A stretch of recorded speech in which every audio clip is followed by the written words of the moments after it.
last year, 2017.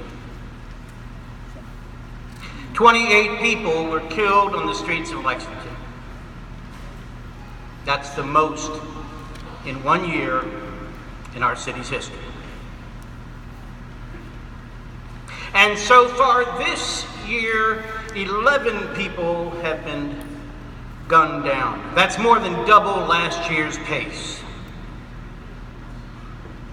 Any wonder that people are scared to leave their homes? Recently, the Herald Leader quoted a police officer saying, and I read this directly out of the Herald Leader, "I think most of the crimes we are seeing," in the parentheses, the victims that aren't people who are innocent. These are people who are engaged in crimes and criminal activity. That statement is false. It's false for the people in neighborhoods whose houses have been shot up by stray gunfire. It's false for family members who have lost their child, their parents, their siblings. It is clearly false for people like Trinity Gay. She was doing nothing wrong getting a late-night burger when she was murdered. Even if someone is involved in crime, still, they are people. Every life is precious. No one deserves to be murdered. Now, Build first presented strategies to the police chief in Lexington in 2014. Since that time, 82 more people have died, and there have been hundreds of shootings besides that. Now, I want to ask a little participation here. If you know someone who was shot in Lexington, could I ask you to please stand up? And continue standing if you will. Now, if you attended the funeral of someone killed by a violent act, please stand up. If your children, your grandchildren have gone to school with someone who was shot and killed, please stand up.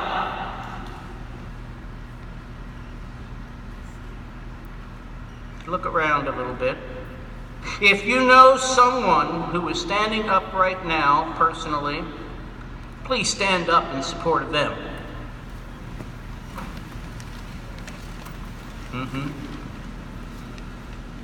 You see, the ripple effects of violence in the community are not confined to just those 82 people. That's the point. It affects the whole community. Look around.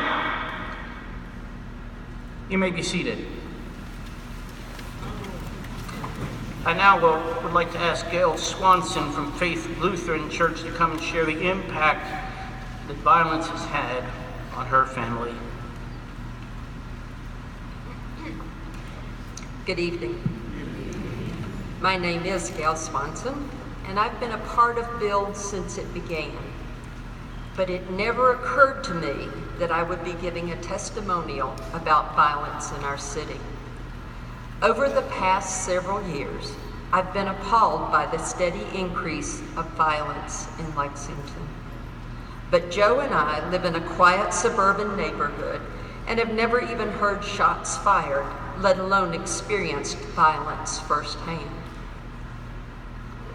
That all changed a couple of months ago when on a Saturday morning, Joe's adopted daughter called to tell us that her biological brother had been shot and killed earlier that morning.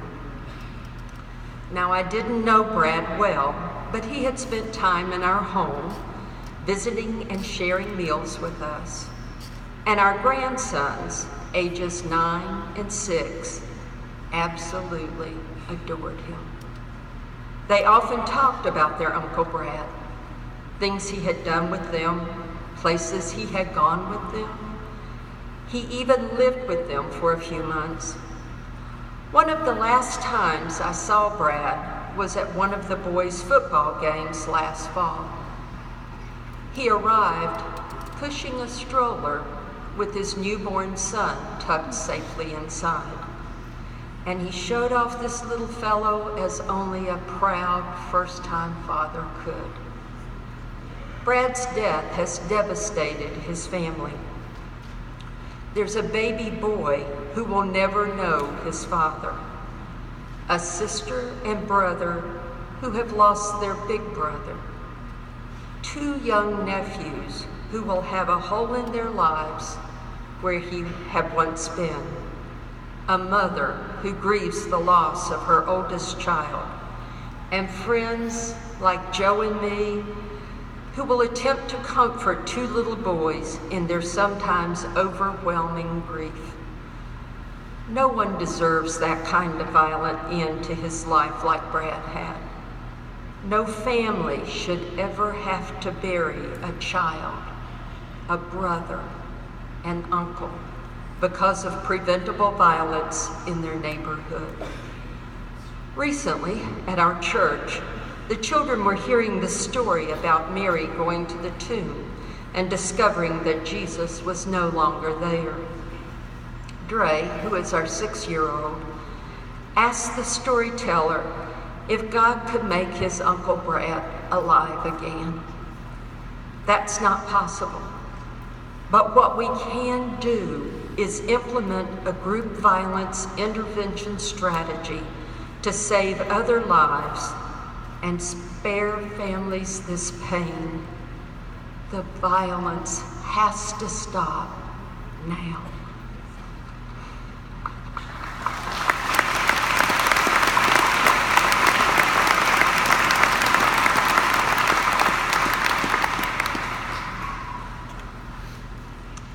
Now, over the past 3 years, we have pressed our police department to do some of those things that actually work to prevent violence. And each time they've said, well, no, we know what's best. In the meantime, however, it's clear the problem is only getting worse. In 2015, there were 19 deaths. In 2016, 24 deaths. And as I said earlier, in 2017, a record 28 deaths. Do we want a new record? No. More of the same is not working. The violence, it's clear, is growing. Now, there is no price on a human life, but the Gifford Law Center estimates that given the cost of medical care to treat gunshot wounds, to investigate shootings, the fatal shootings in 2017 alone cost Lexington at least $9.2 million. Now, we can hire all the police we want, but if we do not give them tools, strategies to be proactive, the crime and the violence will only continue to escalate. And while it seems the violence has been happening more in certain neighborhoods, just having more police, again, is not the answer. In fact, there is strong evidence that heavy-handed policing in neighborhoods where there is more violence actually makes the total situation worse. It deepens resentment in the community, breaks down good relationships between police and community members. Effective policing depends upon strong community engagement. The fact is that in cities across the country, big and small, a small number of people are at a higher risk for committing violence and being victims of violence. That is, a small percentage of the overall population are at a higher risk of killing or being killed. These people are often part of loose social networks or neighborhood drug crews that are involved in a cycle of violence and retaliation. These high-risk individuals make up less than 0.5% of the overall population, but they are the ones who are consistently linked up to 70% of homicides and shootings in their communities. Lexington is not unique. We have group violence. Just a month ago, April 11th, the headline in the Herald Leader, you may have seen this. There were 3 people pictured. They allegedly shot up a Lexington neighborhood after a boy wouldn't join their gang. Now I'd like to ask Dolores Lee from Consolidated Baptist to share how this violence has impacted her.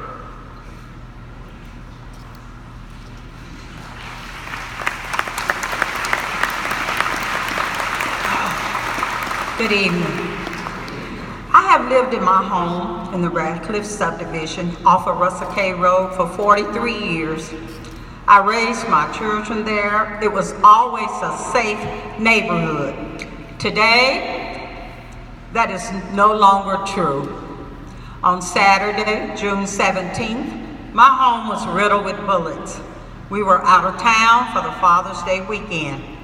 I came home to find bullet holes in my bedroom, my roof, my living room, my kitchen, and 2 upstairs bedrooms.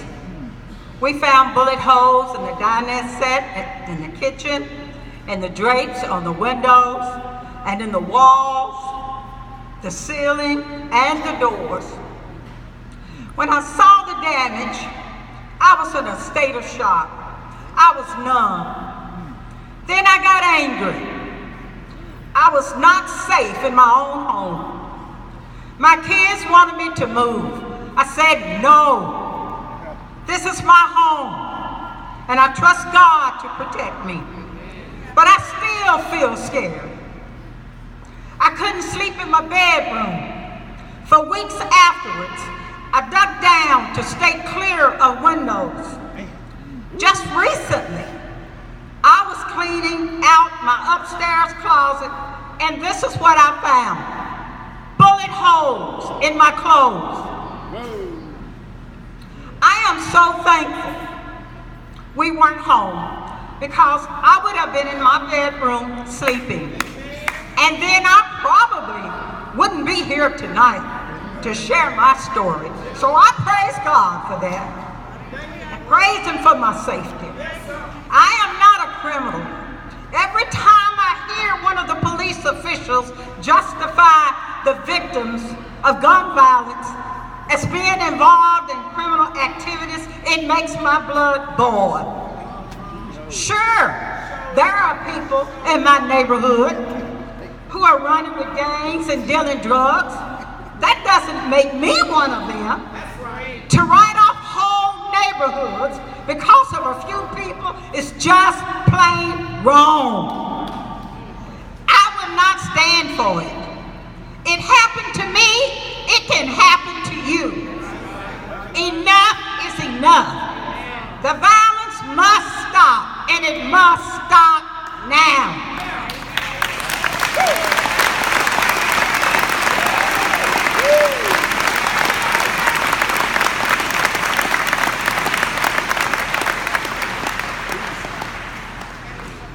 Good evening. It is time for our police officers to be given the tools and strategies to actually reduce violent crime. Over the last 3 years, we have asked the police chief to implement a program from the National Network for Safe Communities. We need something different. They have the kind of strategy that we need in Lexington. Strategies that will reduce violence and improve public safety, strengthen communities, and improve relationships with the police. Strategies that will target real criminals and not neighborhoods. 2 years ago at our Nehemiah Action, Police Chief Bernard said he would start an initiative through My Brother's Keeper. Let's be clear, My Brother's Keeper was never an anti-violence initiative. It was a long-term program to create opportunity for young black males. It was a good thing, but not an anti-violence program. And then Chief Bernard never even took the steps to implement My Brother's Keeper. He promised us false solutions that he never implemented. Bill has a track record of fighting for well-researched solutions, like with the Affordable Housing Fund and Mental Health Court. The fact is, we need a smart strategy to address the violence before it happens. That is why we want Lexington to have a group violence intervention strategy from the national network. While Lexington has experienced a dramatic increase in homicide in the recent years, up to 75%, from 2015 to 2017 alone.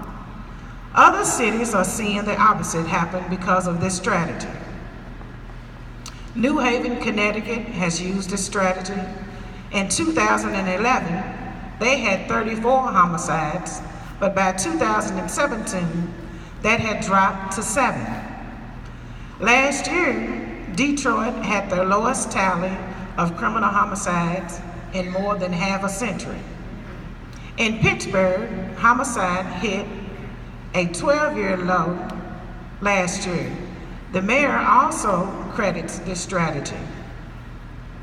If this strategy can work in Boston, Chattanooga, New York City, Wilmington, Chicago, New Haven, and over 80 cities across the country, both large and small, we have no doubt it can work here. In fact, we have a letter from Chief Roddy in Chattanooga that Pastor Owens will read. The letter reads, Dear Reverend Owens and Ms. Akers, Build co-presidents. It is my pleasure to write this letter to endorse the work of the National Network for Safe Communities. Chattanooga's Violence Reduction Initiative began in the fall of 2013 under the advisement of the National Network for Safe Communities. It is a group violence intervention strategy that focuses on the groups at highest risk for violence, with the intention to keep these group members alive, safe, and out of prison.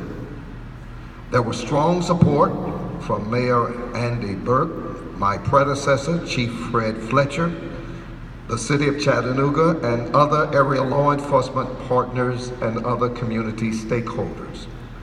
Their first step was to conduct a detailed problem analysis in Chattanooga to get a current snapshot of local group and violent dynamics so that we could then address our specific problems. This was critical in gaining a true and realistic analysis of Chattanooga's gang structure and activity.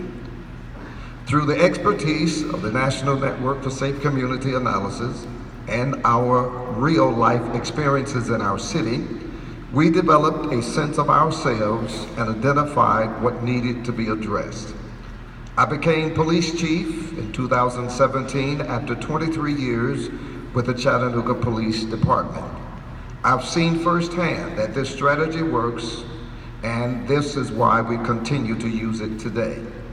Chattanooga is a southern city of over 180,000 people with diverse industries and histories, and as such, our gang problem is varied. We have both informal groups and more formal gangs. We have a progressive police department, and we use community policing, technology, and focused deterrence to make more efficient, effective, and trustworthy department. Through the Violence Reduction Initiative, we conducted our first call-in session during spring of 2014. Since that time, 271 group members have been engaged in call-in sessions. The initial success is that almost 24% have no arrests since attending a call-in. That is 63 young men and women that are moving to a better direction with their lives. We would not have this success without the guidance of the National Network for Safe Communities. They took our community needs into consideration and worked closely with us as we implemented the Violence Reduction Initiative. We have a productive and collaborative relationship that we continue with them today. I strongly encourage the mayor and police chief of your city to work with the National Network of Safe Communities staff to address the violence. Sincerely, David Rhodey, Chief of Police, Chattanooga Police Department.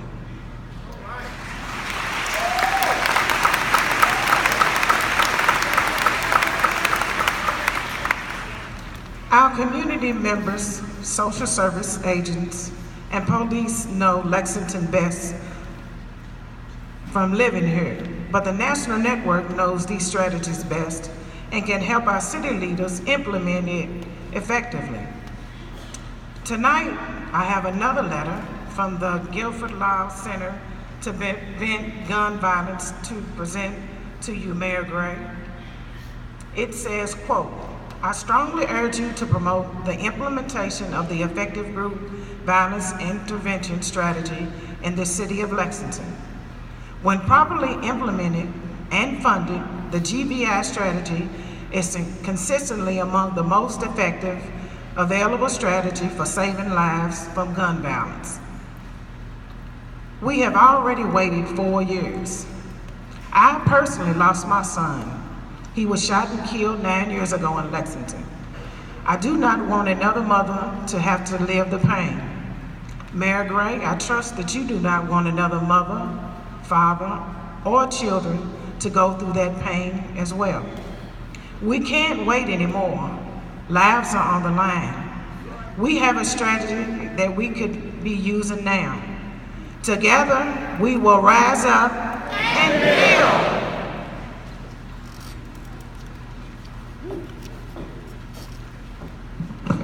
Mayor Gray, if you'll please come forward.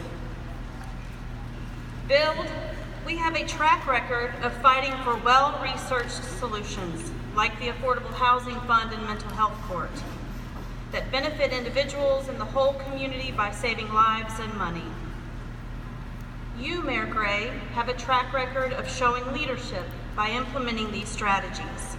And we understand that your staff was in contact with the National Network for Safe Communities, presumably to learn more about steps to enter into a contract.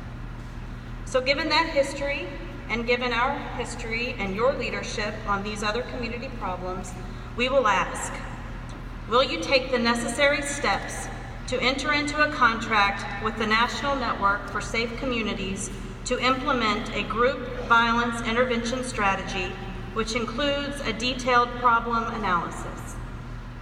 Yes, and we fortunately are already in communications and negotiations on the detailed problem analysis with the National Network. Okay.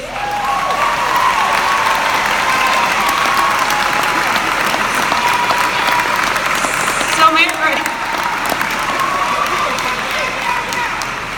I want to just clarify. So you will be entering into a contract with the National Network for the analysis and an intervention, or as the you know, implementation. the first step, of course, first things first, is the detailed problem analysis.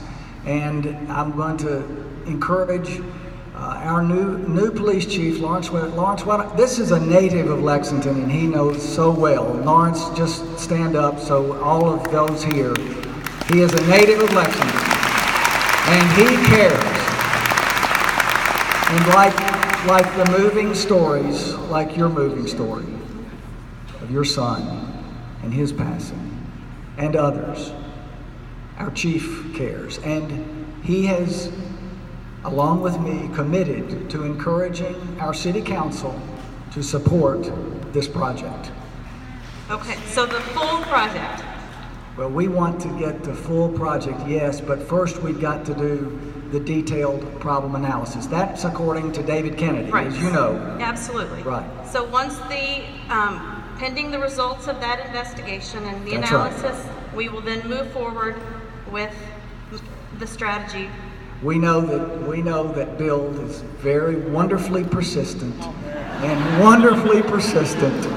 and determined.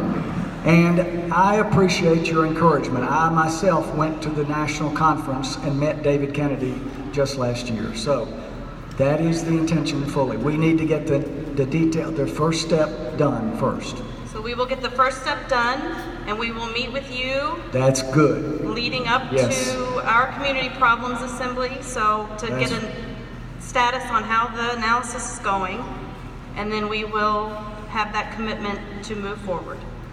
As I said, I know how persistent Bill is. All right, thank you. So would you like to take 2 minutes? Another 2 minutes? Oh, goodness. Well, let me say that as I look over this audience tonight and I see your commitment and all of the faith community, I as mayor know that we need so much work done. And your presence and your commitment is a very, very, very big deal and significant. We're not going to conquer these challenging problems easily, and you all know that. But your presence and your commitment and your determination, yes. Your persistence, Belinda, you're shaking your head and smiling, yes. We know that that is so important to our conquering these challenging problems. So thank you so much. I will say that, I believe from the Vice Mayor, from Councilmember James Brown, who is here, and others in our administration who are here as well. Just thanks to everyone, because we wouldn't have, as you all said, the Affordable Housing Trust if it were not for Bill. And that's an example. That's an example.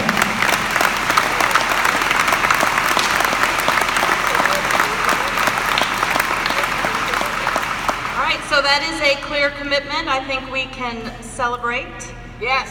Absolutely. Sherry Walsh, forward.